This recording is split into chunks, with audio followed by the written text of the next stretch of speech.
Good evening, everyone. I wanted to talk about today the effects of the Lucifer Complex and Grandiosity and how that's destroying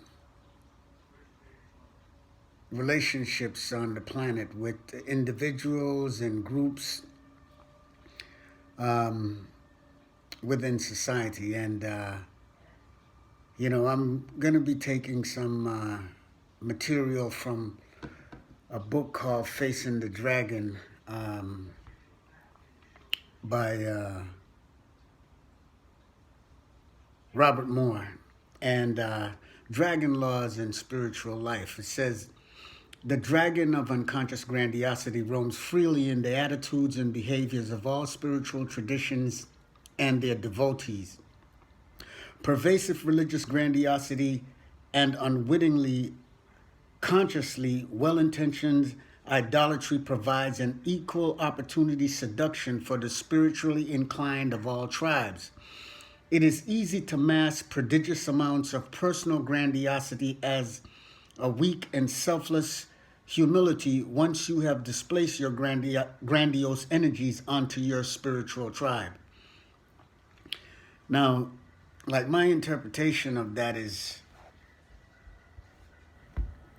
that we demonize, other people by, inflating ourselves and thinking that our um, religion or our way of thinking is the right way of thinking, and the others are the ones that are not in the light, so to speak, and everyone else is in darkness.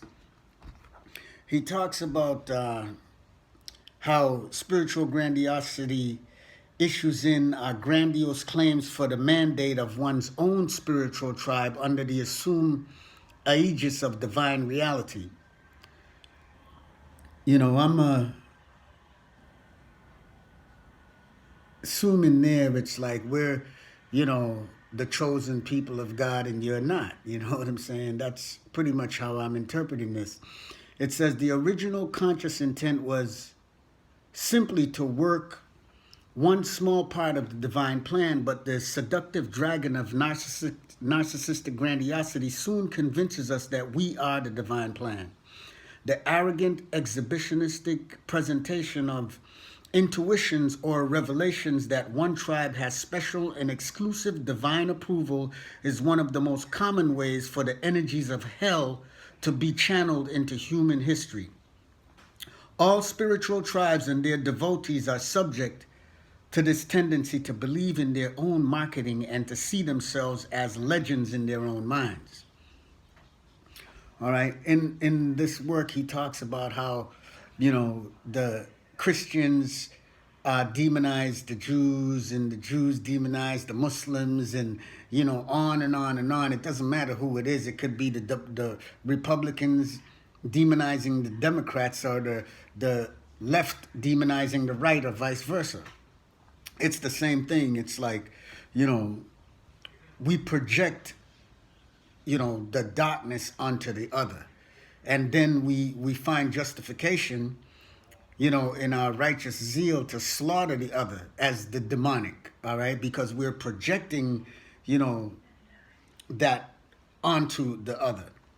Anyhow, I'll just read on from the book, and take what you can from it. It says, such naive, exclusivistic claims to know the divine mind ignores the invariable limitations of human thought and the limitation of mythic and symbolic language in discerning the divine mysteries.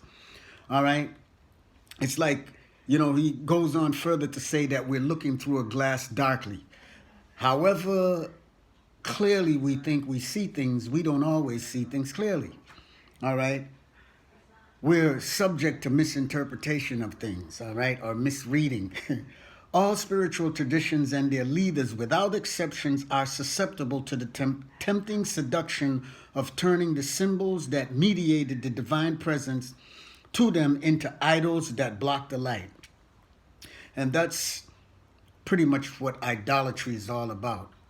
All right, because once we set ourselves up to be like the containers for the divine presence in the world, automatically, all right, the inflation of the ego begins, and we become grandiose in our pretensions of being the chosen of God and the only righteous and having the only path to the divine. Okay? Every powerful manifestation or appearance of the sacred hierophany or epiphany tends to become imperialistic in the hands of its more spiritually challenged interpreters. All right, he's quoting from Iliad 1959. All right, it says, unfortunately, not all stewards of tradition are like Moses, competent magi. When Moses touched the rock, living water came forth. When incompetent ones do the interpreting, the fruit is more like that of the sorcerer's apprentice, for it brings hell into the world instead of living waters or true bread. All right, there's a lot of symbology and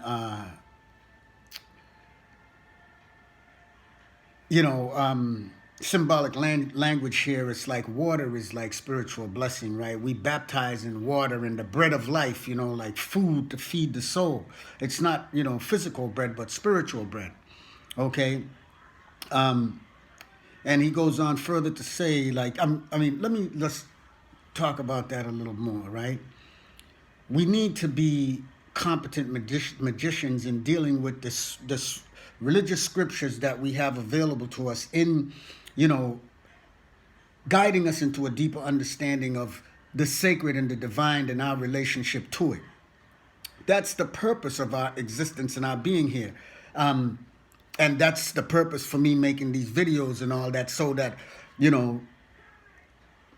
I can find someone out there who might resonate, with this particular subject and can understand where, I'm coming from and where I'm going.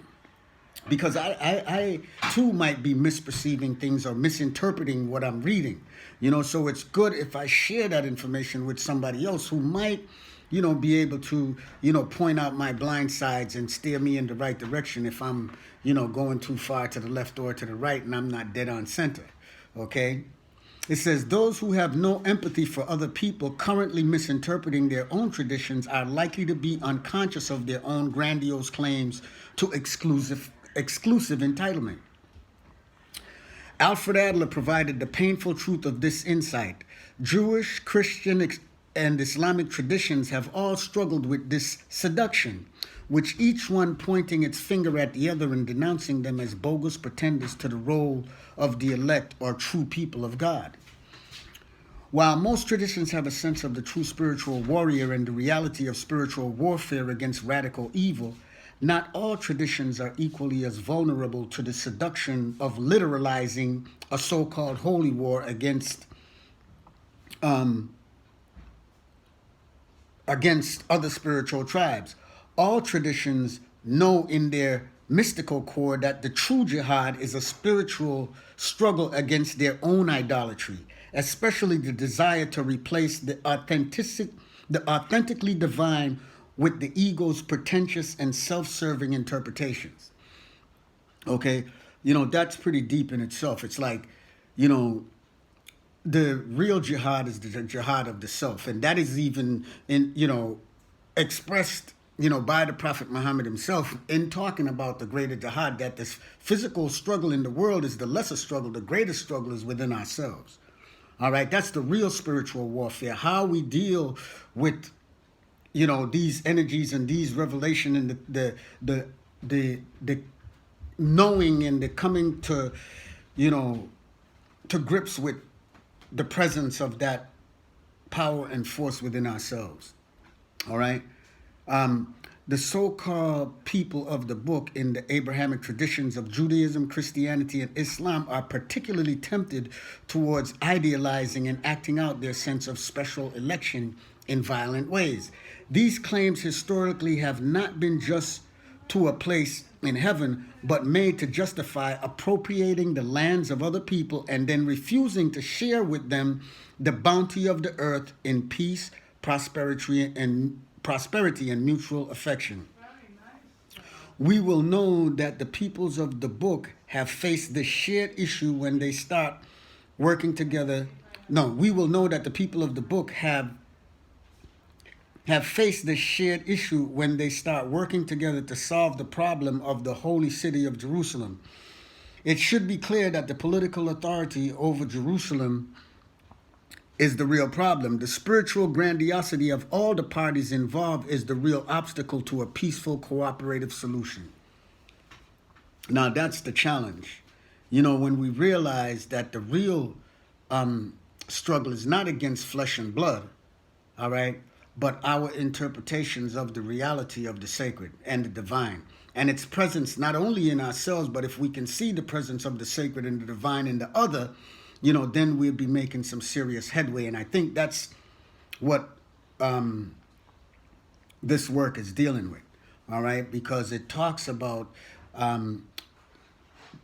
the satanic Lucifer complex that arises because being the chosen, all right, we're projecting the satanic on the other, and that brings the demonic into the world. Okay, hopefully, I know that was a mouthful, and you know, perhaps you can go over the video and then, you know, savor it a little bit better. The name of the book is Facing the Dragon, and that's, you know, one piece of literature that you know, I've been delving into lately. Thanks for letting me share.